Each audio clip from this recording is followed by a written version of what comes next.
Marco लिखित सुसमाचार 11 अध्याय 12 पद ओडिया कि जन पढ़ी तुही आरो दिन जीशु प्रभु तांकर शिष्य माने बेथनियारु आसुतबा समय जीशु प्रभु क्षुधित हेले दूररू पत्र थिबा गोटे डिमरी वृक्ष देखि दूररू पत्र थिबा गोटे डिमरी गछ को देखिले हां के जानी सेतिरु फल पाइबे हां एही आशा ताहा पाखकु गले आ से डिमरी गछ पाखकु गले शिष्य मान को सहित कोन कले से डिमरी गछ पाखकु गले जेपरि से गछरे किछि फल थिबो कि खाइबो बोली डिमरी गछ पाखकु गले तापर कोन हला किंतु पाखकु आसी हां से पत्र बिना आ किछि पाइले नै से पत्र बिना आ किछि पाइले नाही कारण सेतबले डिमरी फलर समय नथिला डिमरी फलर समय नथिला कोन केवल से गछरे पत्र थिला आ डिमरी किछि फली नथिला आज आम मान को जीवन रे आमे माने होछि गुटे गछ जाकि जोहन पुस्तक 15 अध्याय रे लिखा अछि कोन तुमे माने शाखा कोन मोर पिता कृषक मु प्रकृत द्राक्षालता मोर पिता कृषक आ तुमे माने गुटे गुटे शाखा ए शाखा रे खेलबो पत्र थिले हेबो नाही ए पद शाखा रे फल फलिबार अछि हालेलुया हालेलुया जाकि लिखा जाय से हाथ रखि थाओ आ टिके खोलो से जोहन पुस्तक 15 रो 8 को तुमे माने प्रचुर फल फलिले खाली पत्र धरिले हेबो नाही आमान को जीवन रे फल फलिबार अछि आत्मिक फल फलिबार अछि केवल पत्र थिले हेबो नाही से डुमरी गछरे केवल पत्र थिला फल नथिला आज अनेक विश्वासी मान को जीवन रे केवल पत्र अछि फल नाही फल फलिबार अछि कोन फल फलिबार अछि एथि पई यीशु प्रभु कहउछंती कोन बोली कर कहउछंती पढो आउथरे बाबू नहीं नहीं ये से 15 रो 8 जोन 15 रो 8 तुमे माने प्रचुर फल फलिले तुमे माने प्रचुर फल फलबाक पड़बो कोन आत्मांकर फल प्रचुर फलबाक पड़बो हालेलुया हालेलुया तुमे माने प्रचुर फल फलिले मोहर पिता महिमान्वित हेबे आउ तुमे माने मोहर प्रकृत शिष्य हेबो हालेलुया यीशु प्रभु कहले तुमे ख्रिस्टियन हेबो बोली कर कहले नाही किंतु कोन कहले तुमे माने मोर प्रकृत शिष्य हेबो बोली कर कहले बाइबल लेखा नहीं जाकि यीशु प्रभु कहि नांती जाई कर काहा को ख्रिस्टियन करो बोली कर कहि नांती कि आमे काहा को ख्रिस्टियन करूनु आज लोक माने दोषारोप करूछंती विभिन्न धर्म रो लोक माने दोषारोप करूछंती जे कोन लोक मान को ख्रिस्टियन कराई दिया जाउछि बोली कर आमे काहा को केही ख्रिस्टियन करूनु कोन आमे माने गोटे गोटे शिष्य और शिष्य हेबा पई केवल प्रेरणा दउछु जेमिति विभिन्न धर्म रो शिष्य अछंती सेही प्रकार यीशुकर शिष्य हेबा पई आमे प्रेरणा दउछु हालेलुया हालेलुया तो से शिष्य हेबा कहले कोन करबा को पड़बो आथरे पढबो बेसी बाकी को पढो 15 रो 8 को पढो हां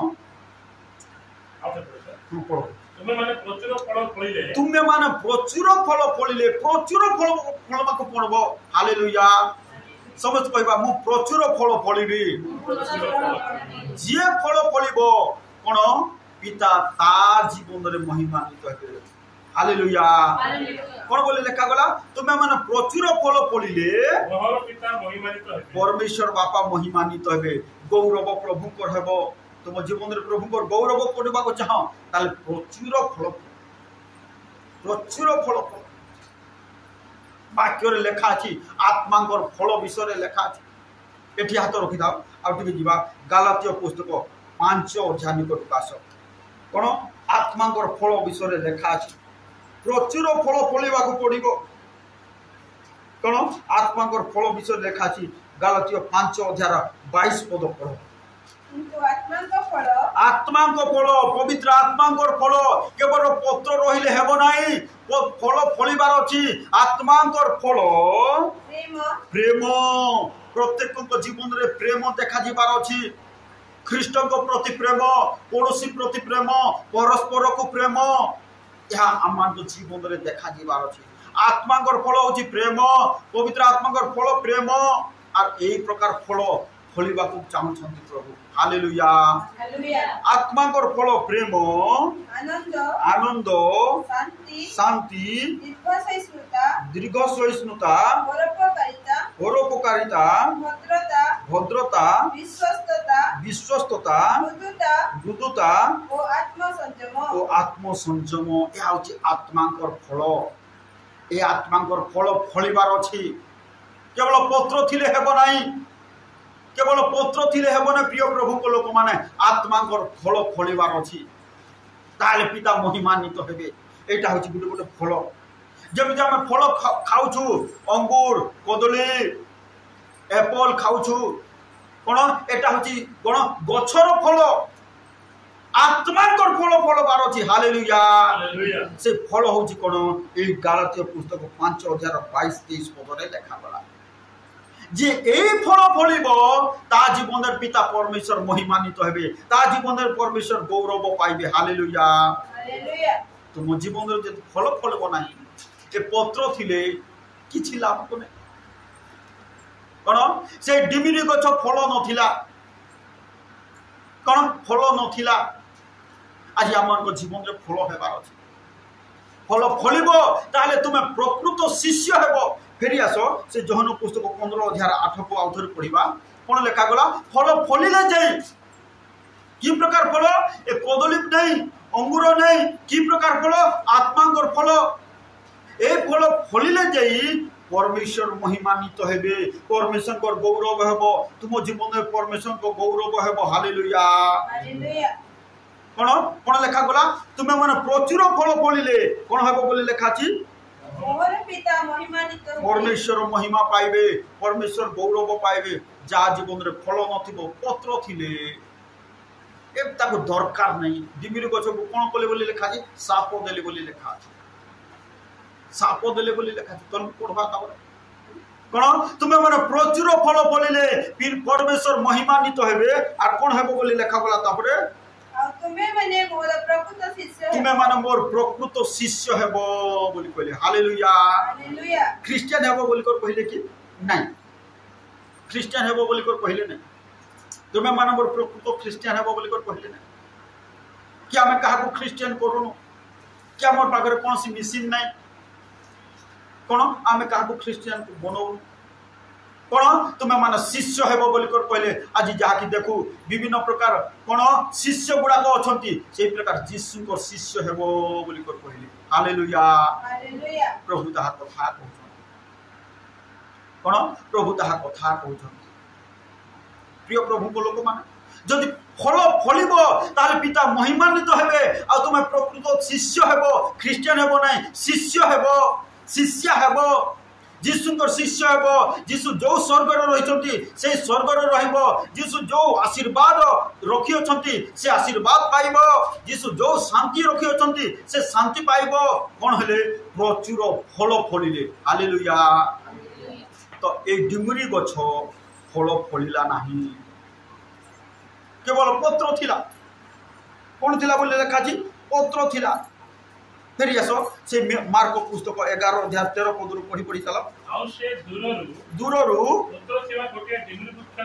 पत्र थिबा देखिले फल देखिले नाही आज आमान तो जीवन रे फल अछि कि नाही केवल पत्र अछि फल अछि कि नाही फल जदि फलिबो ताले प्रकृत शिष्य हेबो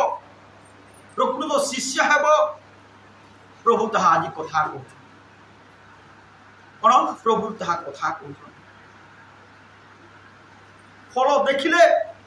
फल फलिले प्रकृत शिष्य हेबो ख्रिस्टियन हेबो ने प्रकृत शिष्य हेबो तो कोन फल देखिले नाही आ तोन गुला काजी बाबू तबर पढि एजारे सेतिल फल पाइबे हां एही आसे ताहा पाखकु गले हां किंतु पाखकु आसी से पत्र बिना हां आ किछि पाइले नाही कारण सेते बेले डिमरी फल समय नथिला हां तबर सेतिले जीशु ताहा को कहिले आ कदापि केही तो खारु हां फल न खाओ हां ताहा को शिष्य माने एक कथा सुनिले शिष्य माने सुनिले कोन तो ठारुआ फल न खाओ तू आर फल न फले काहे कि तू ठीक समय फल फलुनु फल फलिलु नाही आर कोन हला बोली लेखा छी पढो तलकु तल ये गुड़े पदरु तलकु पड़ी चाल तापर सकाळे सेही बाट देई जिबा समय रे संध्या बेले जाउथुले आ फेरले से बाटरे कोन सकाळे से माने फेरिले सकाळे जेते बेले फेरुचंती कोन से डिमिरी गछ को कथा कहितबा ता सुनिले शिष्य माने कोन कहउचंती हमें देखिबा तापर सकाळे सेही बाट देई जाउथबा समय रे से माने डिमिरी वृक्षटी मूलरु सुकी जाइतिबा देखिले हालेलुया या होची विश्वास शक्ति कोन जीसु जदि तुम ठारे अछंती विश्वास रे बढ़ुछ तुमे जदि जहा कहबो ताहा घटिबो हालेलुया कोन डिमिरी गछ को पहले तो ठारो के फल न फलो तो ठारो के फल न खाओ तो फल न फले कोन सेई मुहूर्त रो से सुखी गला पत्र सुखिला नाही चेर रुहेले सुखी गला तुम जीवन में थिबा समस्या मध्य चेर रुहेले सुखी जीव मूल रुहेले सुखी जीव विश्वास रे जदि घोषणा करिवो चेर रुहेले सुखी जीव मूल रुहेले सुखी जीव आ से समस्या कोन मरि जीव आर देखा जीव नै तुम भितरे थिबा रोग तुम भितरे थिबा समस्या तुम भितरे थिबा अभाव मूल रु सुखी जीव आ से समस्या ही रहइबो नै से रोग ही रहइबो नै विश्वास रे जदि कहइबो हालेलुया प्रभु ताहा कथा कहउछन कोन जीसु प्रभु कहले तो ठारो के फल न खाऊ आपण मूल रुहेले सुखी गला से गछ तोल को लेखा छै तापर कोन लेखा छै सेथिरे भीतर पूर्व कथा स्मरण को जो कहिथिले ए जिमिर गछ को जो कथा कहिथिले ता स्मरण करी ताहा को कहिले हे गुरु हां देखंतु हां आपण जेउ जिमिर पुत्र को अभिशाप देथिले ताहा सुखी गलानी जो डिमिरी गछ को अभिशाप देथिले ता सुखी गलानी कोन कर्म नथिबा डिमिरी गछ आज सेही प्रकार आमे न हो आज जोटा हमको क्षति करूची जोटा हमर काम रे आसु नाही कोन जोटा तुमर जीवन रे क्षति करूची सेटा को तुम आज अभिशाप दियो जो रोग तुमर जीवन रे क्षति करूची से रोग को अभिशाप दियो मूल रु सुखी जीवो हालेलुया जो समस्या तुमको टेंशन करूची से समस्या को अभिशाप दियो मूल रु सुखी जीवो आर आसबो नाही हालेलुया जो परिस्थिति तुमको घबरा करछि कोन व्यतिवस्त करछि मूल रु अभिशाप दियो ता सुखी जीवो आर आसबो नाही जो ऋण धार बाकी तुमको टेंशन करूछि ताको अभिशाप दियो आर से आसबो नाही टेकी पारबो नाही मूल रु सुखी जीवो जेमिति डिमिरी गछ मूल रु सुखी गला तुमर समस्या मध्य तार चेर मूल रु सुखी जीवो गोटे गछर ऊपर केतेक परिवार रे मेली अछि मूल रु सुखी जीवो हालेलुया आर आशीर्वाद रो गछ आसी आशीर्वाद वृक्ष आस प्रिय प्रभु को लोकमान प्रभु ताहा कथा कहू तो से आसु ए दिन मान आम आपना को प्रस्तुत कर कौन आज कह से प्रकार तुम मुख रे कह कहीं वाक्य लेखा अच्छी तुम्हें जहाँ कह ताहा घटब आज उड़ीसा रे जो तर्जन गर्जन चली से तर्जन गर्जन को अभिशाप दियो ता मूल रु सुखी जीव से मुख बंद हेबो से आग ख्रीष्ट विरोधी कार्य करि पारबे नै प्रभु को लोक विरुद्ध रे स्वर उत्तोलन करि पारबे नै से मुख बंद हेबो से बल भांगी जीव हालेलुया प्रभु ताहा कथा कोन प्रभु को शिष्य माने कहले हे गुरु हे प्रभु जो डिमुरी गछ को साप देथिले ता सुखी गला केमिति सुखिला चेर रुहेले मूल रुहेले सुखी आसला आज जो समस्या जो टेंशन जो रोग तुमको व्यतिवस्त करुछि तुमको घबरा करुछि ताको अभिशाप आ मो जीवन तू कार्य कर पारबो ना यीशु का नाम आ से कार्य करि पारबो